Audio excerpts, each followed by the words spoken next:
Alors mes amis, on est toujours à Rawdon et cette semaine, nous avons quelques lamas qui nous souhaitent la bienvenue. Alors, mais il y a aussi quelques mouches qui sont là. Alors, mais ils ne vous incommoderont pas. Alors cette semaine, notre première lecture est tirée du livre d'Isaïe. Et Isaïe nous dit quelque chose d'assez profond. Écoutez-moi, et lointaine peuple éloigné, soyez attentifs. J'étais encore dans le sein maternel quand le Seigneur m'a appelé. Je ne sais pas si vous avez déjà médité sur ce temps que vous avez passé dans le sein maternel. Et qu'est-ce qui, dans cette période de votre vie, a pu déjà vous atteindre.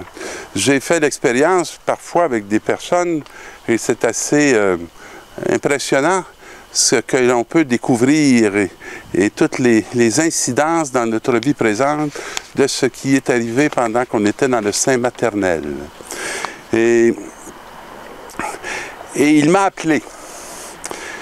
Alors c'est comme s'il y avait des racines de notre appel qui déjà sont présentes dans cette période de notre vie. Et il a même prononcé mon nom. Le nom, c'est ce qui nous révèle notre identité, qui nous dit qui nous sommes. Être appelé par son nom, c'est être appelé par son histoire, être appelé par les événements qui ont façonné l'être et le corps qui est le nôtre. Il a fait de moi de ma bouche une épée tranchante. Alors une parole qui est capable de séparer le bien du mal, qui est capable d'avoir un effet. Il m'a protégé par l'ombre de sa main. Moi, j'aime beaucoup ça parce que il y a toujours dans les événements des dimensions qui peuvent être menaçantes, qui peuvent être mauvaises. Alors, il m'a déjà protégé par son ombre, par la proximité de sa présence. Et moi, je me disais, je suis fatigué pour rien, c'est pour le néant, c'est une pure perte que j'ai usé mes forces. Alors ça, c'est une autre façon de dire qu'est-ce que ça donne, qu'est-ce que ça a donné ce que j'ai fait. Et pourtant, mon droit subsistait aux yeux du Seigneur. Moi, j'avais l'impression que ma vie donnait rien, mais ça subsistait aux yeux du Seigneur. Il n'y avait pas le même regard. Maintenant, le Seigneur parle. Lui qui m'a formé dès le sein de ma mère pour que je sois son serviteur et que je ramène Jacob et que je lui rassemble Israël. Alors voyez-vous, le Seigneur il a fait signe parce que il y a eu des départs, il y a eu, je dirais, des abandons. Et Isaïe découvre qu'il est interpellé pour les ramener vers le Seigneur. Alors, c'est lui ma force. C'est trop peu que tu sois mon serviteur pour relever les tribus de Jacob et ramener les rescapés d'Israël. Je vais faire de toi la lumière des nations pour que mon salut parvienne jusqu'aux extrémités de la terre. Alors, moi, je suis né le 2 février, c'est la fête de la lumière, fait que ce dernier passage me parle beaucoup.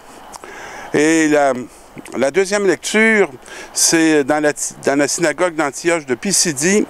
Alors, Paul disait aux Juifs, Dieu a suscité David pour le faire roi et lui a rendu ce témoignage.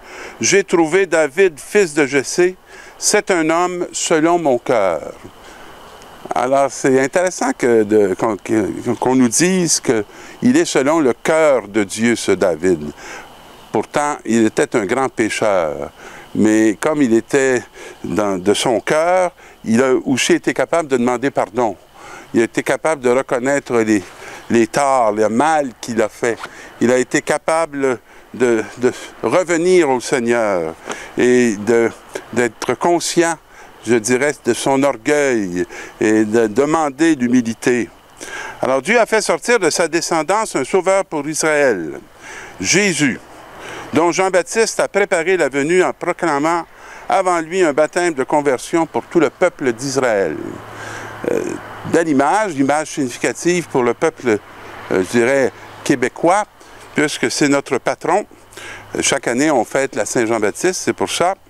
Et Au moment d'achever sa route, Jean disait plutôt, « Celui auquel vous pensez, ce n'est pas moi. Mais le voici qui vient après moi et je ne suis pas digne de lui défaire ses sandales. » Jean le Baptiste, c'est celui qui prépare le chemin du Seigneur. Mais ce n'est pas le Messie. Et pour moi, Jean le Baptiste, c'est une image de l'Église. L'Église, c'est celle qui nous prépare, qui nous met sur la route pour qu'on le rencontre, Jésus, ou qu'on le reconnaisse quand il passe sur notre route. Alors moi, l'Église, dans ma vie, a bien fait son travail. Et l'Église, ça a d'abord été mon père et ma mère, qui ont bien préparé le chemin pour que je rencontre le Seigneur.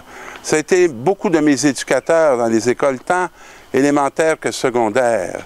Ça a été beaucoup de frères et de sœurs, beaucoup de personnes significatives qui m'ont comme indiqué dans quelle direction on pouvait trouver Dieu.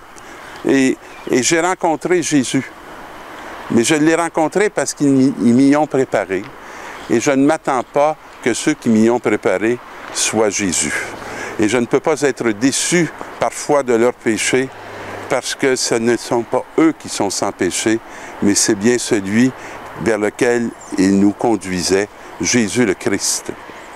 Alors, quand arrive la naissance de Jean-Baptiste, au moment où Élisabeth devait enfanter, elle mit au monde un fils. Puis, ils ne sont pas jeunes, là. Élisabeth, la tradition nous la situe dans le 80 ans, là. Puis, je ne sais pas si beaucoup de femmes de 80 ans se réjouiraient d'être enceintes et de porter un bébé, là. Mais dans ce texte-là, elle se réjouissait avec elle parce qu'elle avait été jugée pas mal toute sa vie de ne pas avoir de fécondité. On la croyait punie de Dieu parce qu'elle était stérile. Il y a beaucoup de monde qui pense ça de l'Église actuellement. Et aussi de l'Église du Québec, parce qu'elle n'est pas jeune. Elle a toutes sortes de bobos, elle a les cheveux blancs, elle boite, elle n'est plus à l'âge de transmettre la vie physique. Alors, elle portait cet enfant et ça devenait un signe qu'elle était bénie de Dieu et non pas maudit. Et quand l'enfant vient au monde, il voulait le nommer Zacharie comme son père, ce qui était la tradition. Mais sa mère déclara, il s'appellera Jean. Alors, personne ne comprenait qu'elle lui donne ce nom-là.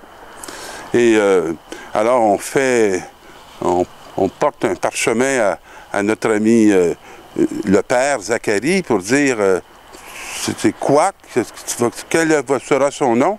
Et sur la tablette, il écrit son nom est Jean. Ce qui veut dire Dieu fait grâce. Et tout le monde en fut étonné.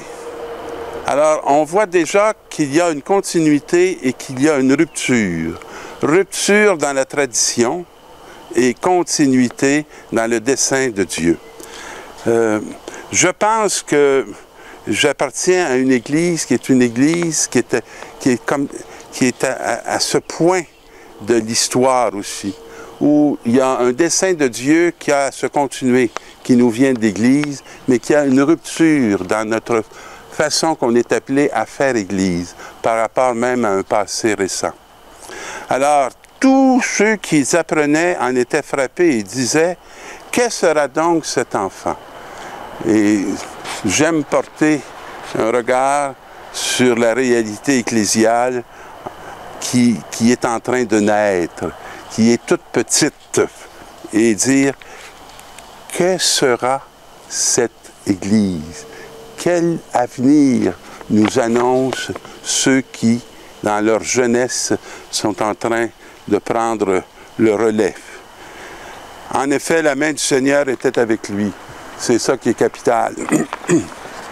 C'est ni notre pouvoir, ni nos talents, mais que la main du Seigneur soit sur nous. L'enfant grandit et son esprit se fortifiait. Il alla vivre au désert jusqu'au jour où il devait être manifesté à Israël. Je vous souhaite cet espace du désert, ce temps de désert, parce que tout ce que vous êtes n'est pas encore manifesté. Et de vous mettre à l'ombre de Dieu pour que puisse s'accomplir en vous ce qu'il avait déposé dès votre naissance et dès le sein de votre mère. Bonne semaine, mes amis.